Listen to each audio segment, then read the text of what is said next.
우리가 함께 나눌 은혜의 말씀의 제목은 복음이 목적하는 것, 복음이 목적하는 것이라는 제목으로 함께 은혜 받기를 원합니다. 사람은 반드시 죽음을 향해 달려가는 그런 연약한 피조물입니다.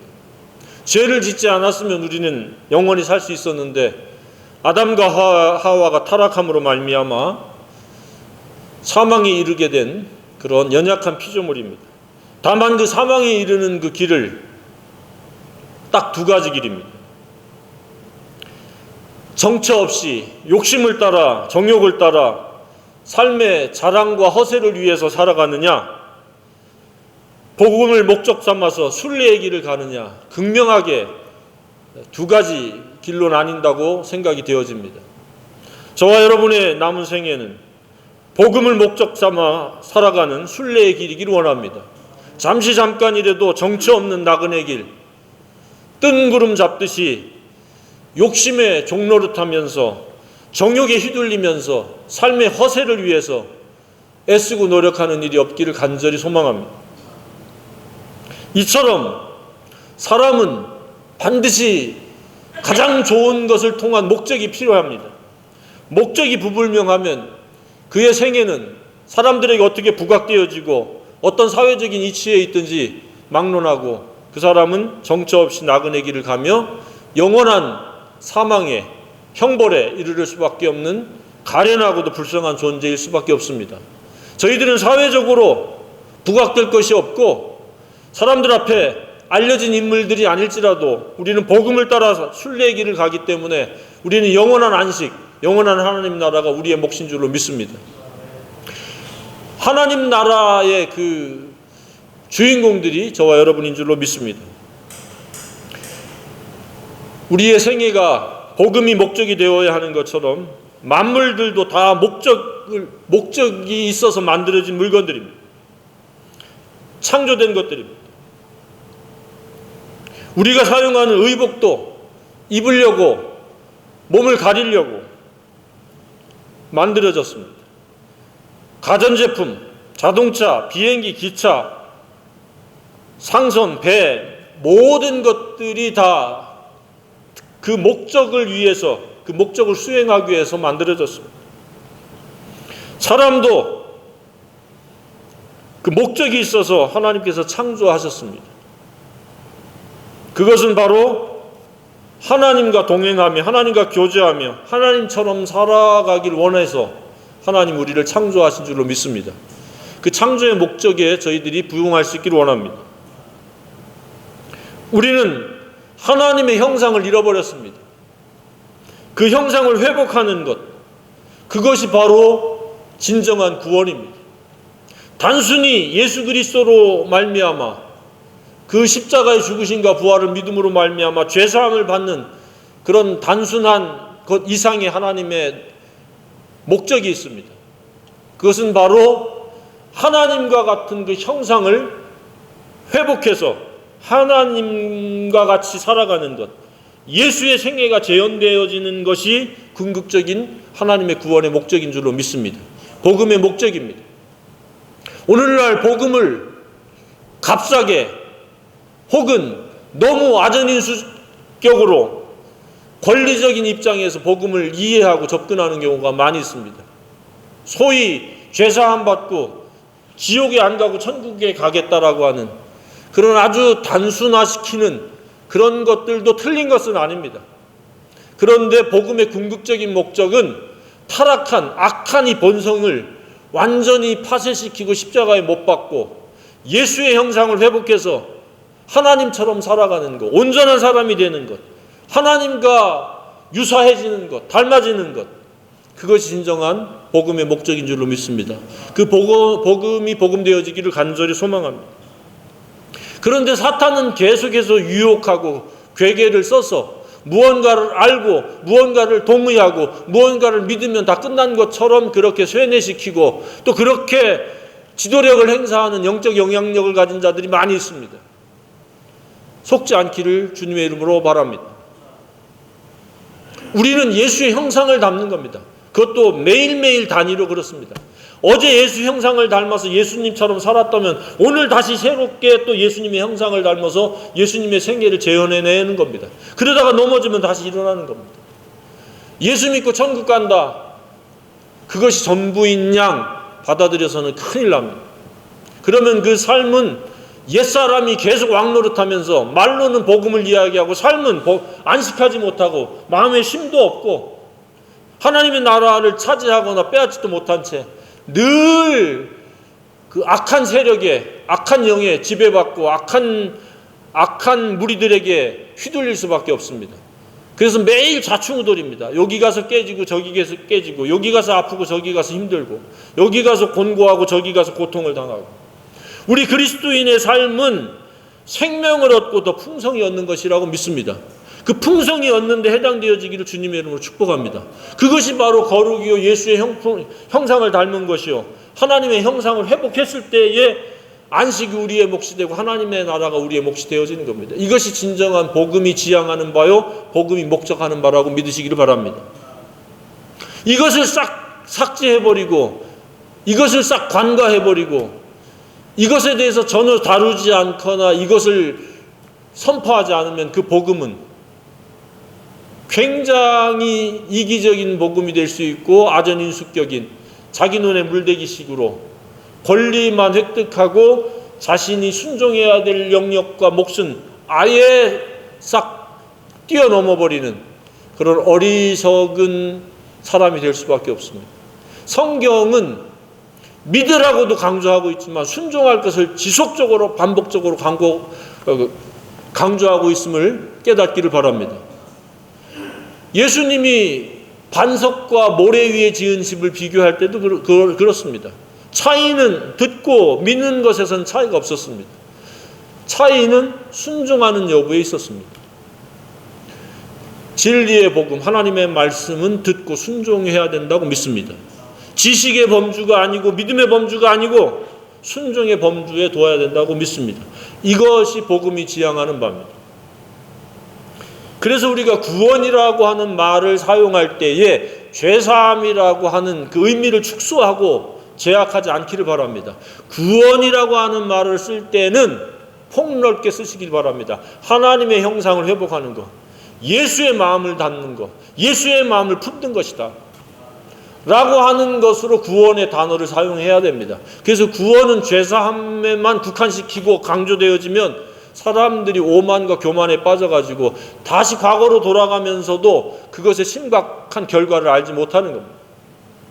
예수의 마음을 품지 않으면 하나님의 나라를 차지할 수 없구나.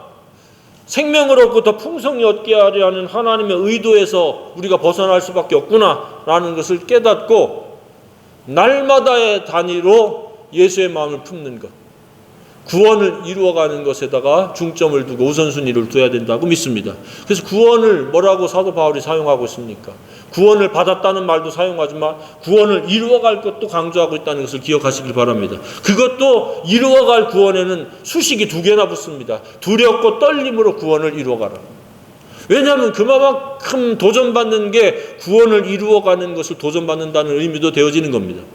사탄이 예수를 못 믿게 하는데도 발버둥을 치지만 예수를 믿은 사람들이 거룩에 이르러서 하나님의 나라를 누리는 것을 지독하게도 방해하고 있고 교활하게 방해하고 있고 모든 수단과 방법을 동원해서 그것들을 제한하고 있고 그것들을 왜곡하고 있다라고 하는 것을 우리가 바라볼 수 있어야 됩니다.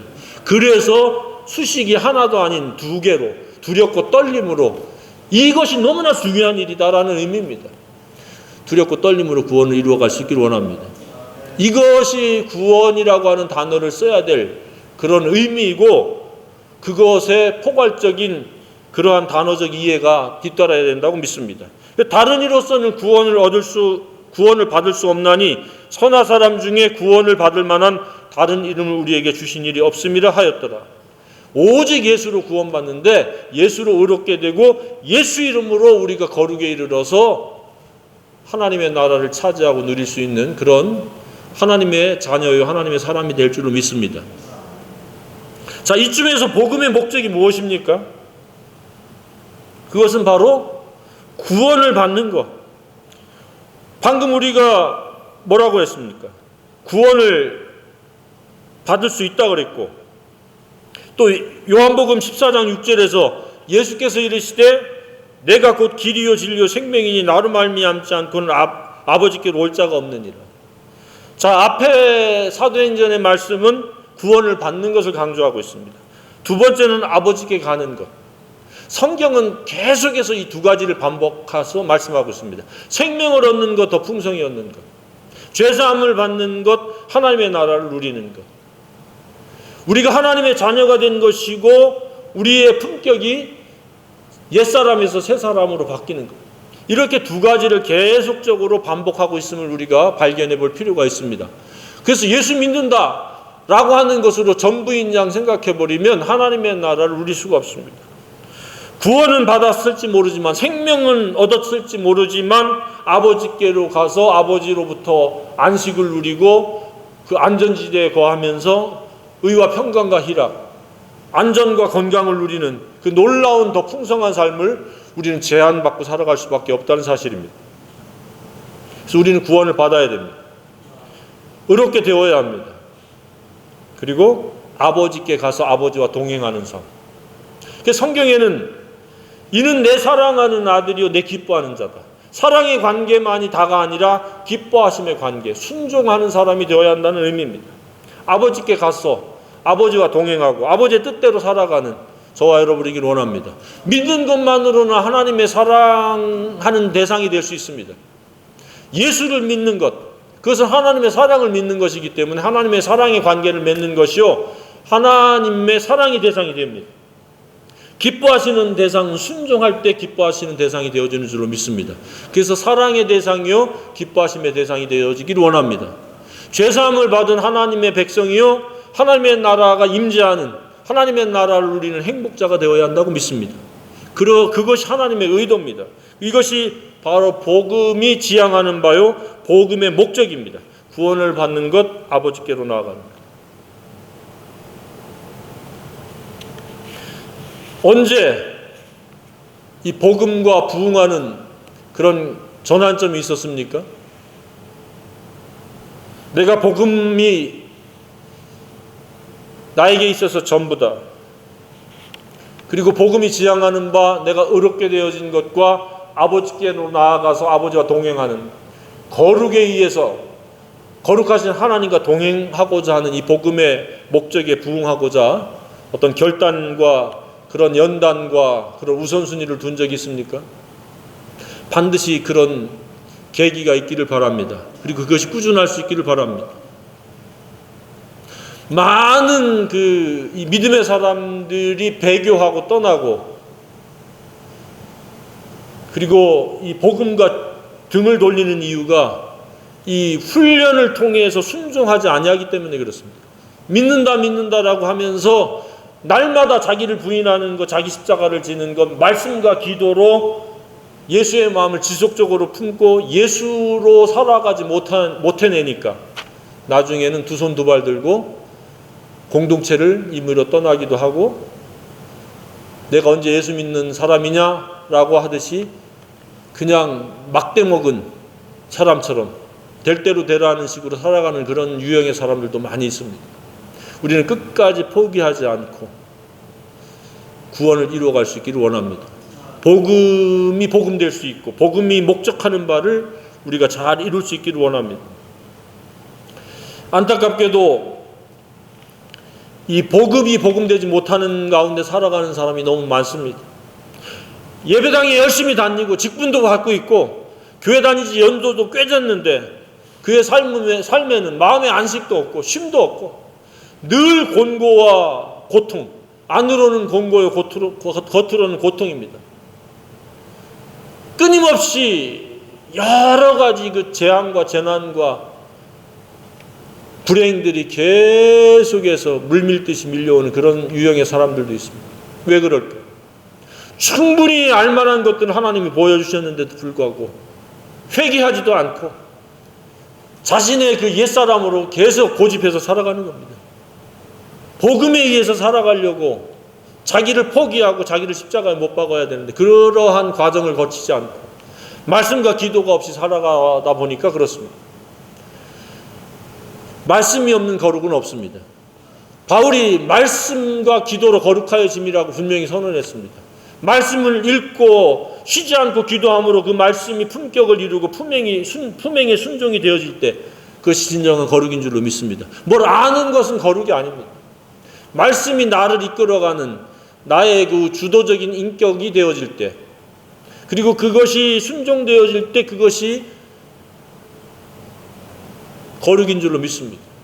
그랬을 때에 우리는 내 마음속에 하나님의 나라가 임재하는 거예요. 어떤 상황에서도 평안할 수 있습니다. 휘둘리지 않습니다. 내 속에서 왕로로 타려고 하는 욕심과 정욕과 이생의 자랑, 허세가 나를 휘둘러가고 나를 이끌어가지 못합니다. 오직 진리로 말미암아 살아가기 때문에 현재를 자족하고 감사하고 기뻐하고, 그리고 내가 해야 될 역할과 책임에 대해서 항상 깨어있고, 그래서 그것을 최선을 다하기 위해서 기도하면서 인간관계를 맺어가고 인간관계를 펼쳐갈 줄로 믿습니다. 하나님께서는 지금도 쉬지 않고 일하시는데 그 일하시는 방법이 복음을 통해서 복음의 목적을 이루어 가신다고 믿습니다. 복음을 빼놓고서는 하나님의 일하심을 이야기할 수가 없습니다. 우리는 그 복음의 중심에 있기를 원합니다.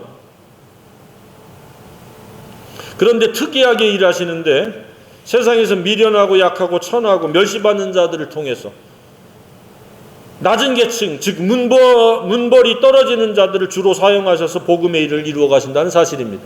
잘난 체 하는 사람, 오만한 사람, 교만한 사람을 통해서 하나님 일하지 않습니다. 나는 정말로 쓸모없구나, 연약하구나, 나는 더럽구나 라고 하는 사람들을 하나님께서 회개시켜서 변화시켜서 하나님은 하나님의 그 복음의 일을 이루어 가시는 줄로 믿습니다. 때로는 극렬 반대자들을 선택해서 복음의 일을 맡기시고 놀라운 성취를 해나가시는데 그게 사도 바울입니다. 사도 바울은 극렬 반대자입니다. 스데반이 죽을 때에 돌로 치는 사람들이 옷을 가지고 있었던 그런 장본인입니다. 그런데 그가 다메섹 도상에서 예수님을 만나고 복음을 알게 되고 그가 복음의 일꾼이 되었습니다. 그는 이 복음의 목적을 너무도 선명하고 분명하게 알고 있었습니다. 그래서 복음 때문에 복음을 전하다가 고소를 당했는데 그냥 하급 기간에서 해결할 수도 있었는데 당시 황제 아그리빠까지도 상소를 한 겁니다. 왜? 황제에게 복음을 전하려고 의도적으로 그 고소를 이용해서 지금 황제 앞에서 복음을 변증하는 내용이 오늘 본문입니다. 변증이라는 말은 쪼개서 핵심적인 것을 설명하는 게 변증입니다. 복음이 무엇이다 라고 하는 것을 이렇게 토막내서 쪼개가지고 설명하는 것, 그걸 변증이라고 이렇게 일컫습니다. 우리는 사람들의 눈높이에 맞춰서 복음을 변증할 수 있는 준비된 사람이길 원합니다. 모든 남녀노소 연령에 불문하고 그들의 눈높이에서 가장 지혜롭게 가장 선명하게 복음을 전할 수 있기를 원합니다. 이 바울은 지금 황제의 눈높이에 맞춰서 복음을 변증하고 있다고 그렇게 생각할 수도 있습니다. 복음은 세상의 황제나 천민이나 모두가 들어야 되고 알아야 되고 믿어야 될 꼭 필요한 그러한 하나님의 은혜라고 생각이 되어집니다. 그래서 복음의 무지는 구원의 무지요, 하나님께 돌아오는 것의 무지요, 하나님의 의도와 목적에 대한 무지요, 하나님께서 예비해 놓으신 은혜를 누림의 무지에 해당된다고 믿습니다. 우리는 복음을 알므로 지혜자요, 하나님과 동행하는 행복자가 되기를 원합니다. 곳곳에서 이 복음에 관하여 언급을 하지만 때로는 이단의 가짜 복음도 너무나 많습니다. 사단이 그런 사람들을 숙주로 삼아가지고 하나님의 말씀을 왜곡 변조해가지고 토막낸 일부분의 복음에다가 사람의 생각을 집어넣어서 왜곡시켜서 복음을 전하기도 합니다. 들어보면 성경적 진리의 복음이 아닌 자기 복음을 전하는 겁니다. 자기식의 복음을 전하는 겁니다. 우리는 진리에 의한 온전한 복음을 알고 전하고 그 하나님의 목적을 이룰 수 있는 그런 도구요, 통로가 되기를 소망합니다.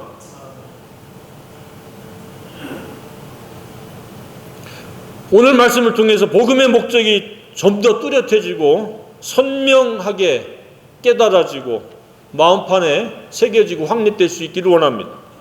자, 그 복음이 목적하는 바는 무엇입니까? 첫째는 영의 눈을 뜨게 하는 것이다.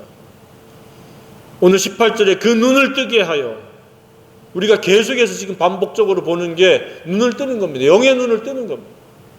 사람의 눈은 영의 눈과 육의 눈이 있습니다. 복음을 통해서만이 영의 눈이 뜨여지는 줄로 믿습니다. 영의 눈이 뜨여야 됩니다.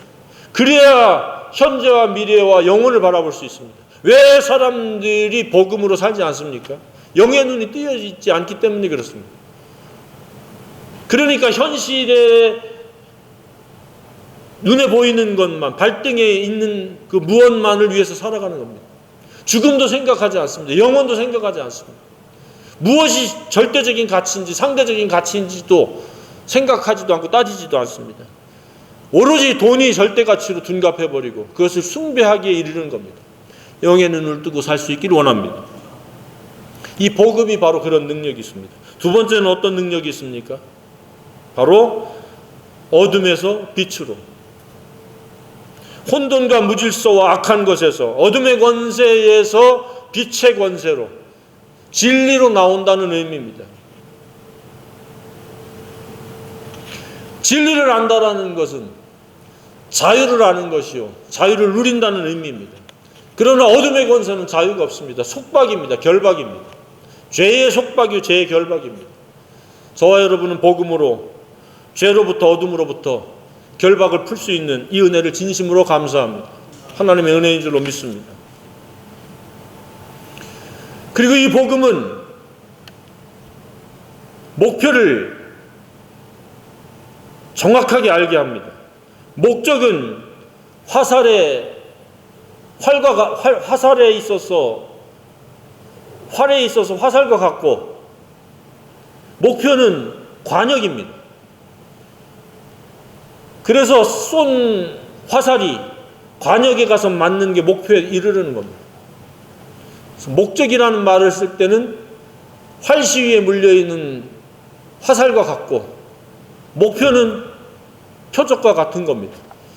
그래서 목적이 분명하고 선명해야 관역을 정확하게 맞출 수 있는 줄로 믿습니다. 그래서 이 복음의 목적을 분명히 알고 있어야 관역에 정확하게 가서 꽂힐 수 있습니다. 그 관역은 다른 것이 아닙니다. 빛으로 살아가는 겁니다. 빛의 자녀로 살아가는 겁니다. 진리로 살아가는 겁니다. 거룩으로 살아가는 겁니다. 그러니까 화살이 있는 것은 바로 관역을 맞추기 위한 건데, 그 관역은 바로 다름 아닌 하나님의 형상을 회복하는 것, 예수의 마음을 품는 겁니다. 복음을 우리가 믿는 것은 바로 예수와 같아지는 겁니다. 제2의 예수로 살아가기 위함입니다. 저와 여러분의 생애가 관역에 꽂힌 화살과 같기를 원합니다. 목적인 목표와 맞부딪히는 그런 결과가 있어야 됩니다. 그냥 화살만 가지고 있으면 아무 소용이 없습니다. 목표물을 맞춰야 됩니다. 사냥감이 있다면 사냥감을 쏴서 맞춰야 됩니다. 하나님이 원하시는 복음의 목적이 그겁니다. 세 번째는 복음의 목적, 복음이 지향하는 바가 무엇입니까? 사탄의 권세에서 하나님께로 돌아오는 것입니다. 우리의 주관자, 우리의 인도자, 우리의 목자는 오직 하나님 한 분이신 줄로 믿습니다. 근데 이 세상은 사탄의 권세를 가지고 사탄이 조종하고 움직이기 때문에 수많은 사람들이 사탄의 권세에 결박되어 있습니다. 그래서 복음은 바로 사탄과의 결별이요, 하나님의 주권 안으로 나오는 겁니다. 더 이상 사탄의 권세에 휘둘리지 않습니다.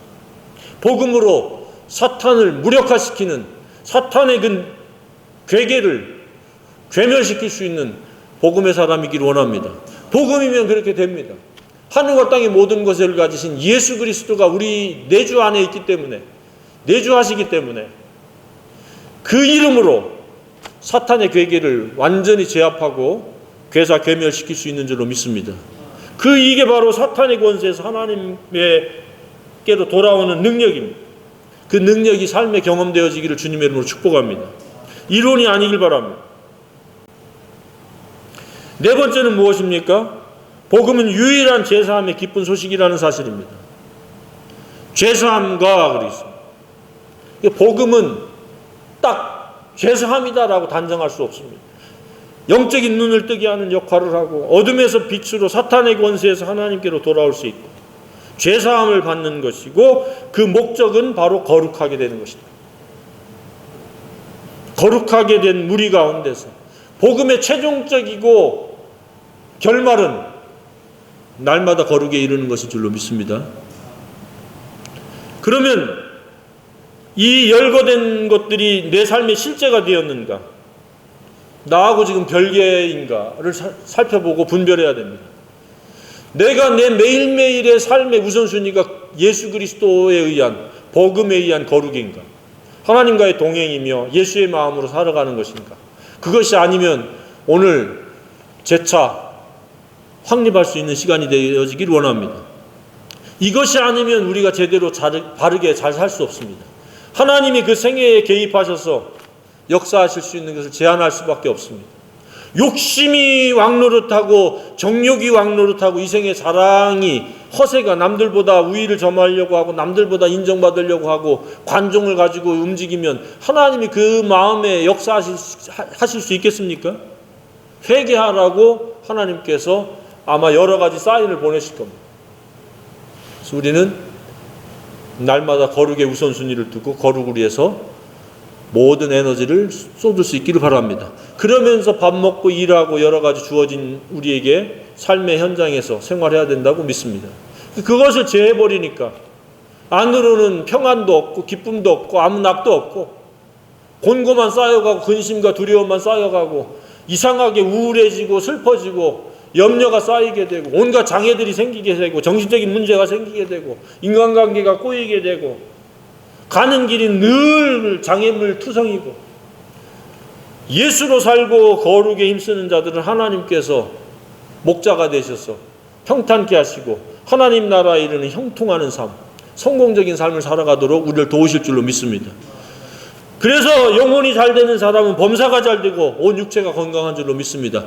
이 원리를 우리 삶의 실제가 되어지도록 그 은혜가 이론적이고 입에만 맴도는 은혜가 아닌 경험되어진 은혜이기를 간절히 소망합니다.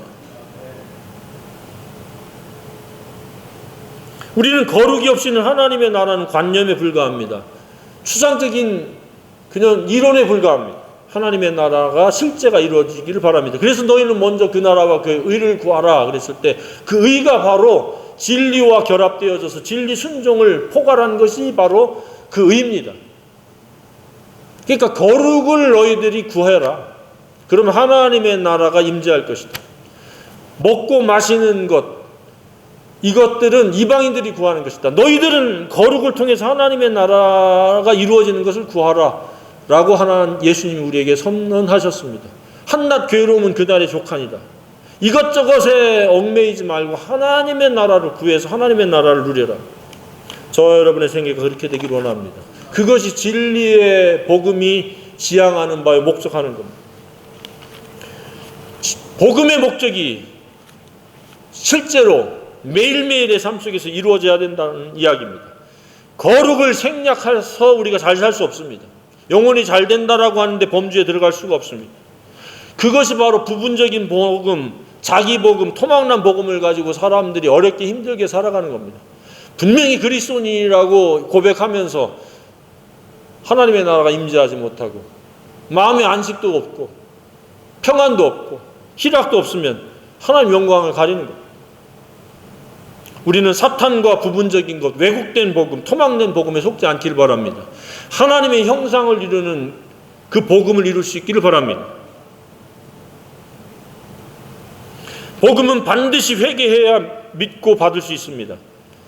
20절에 이방인에까지 회개하고 하나님께로 돌아와 회개에 합당한 일을 하라 전하십니다. 이 복음이 복음되려면 반드시 회개가 필요합니다.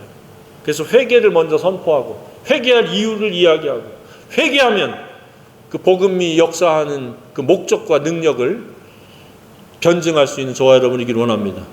이 말씀을 통해서, 이 복음을 통해서 많은 사람들이 저와 여러분을 통해서 깨닫게 되고 돌아올 수 있는 그런 하나님의 일꾼이요, 마지막 복음의 도구요, 복음을 통한 추수에 쓰임받는 그런 생애이기를 간절히 소망합니다.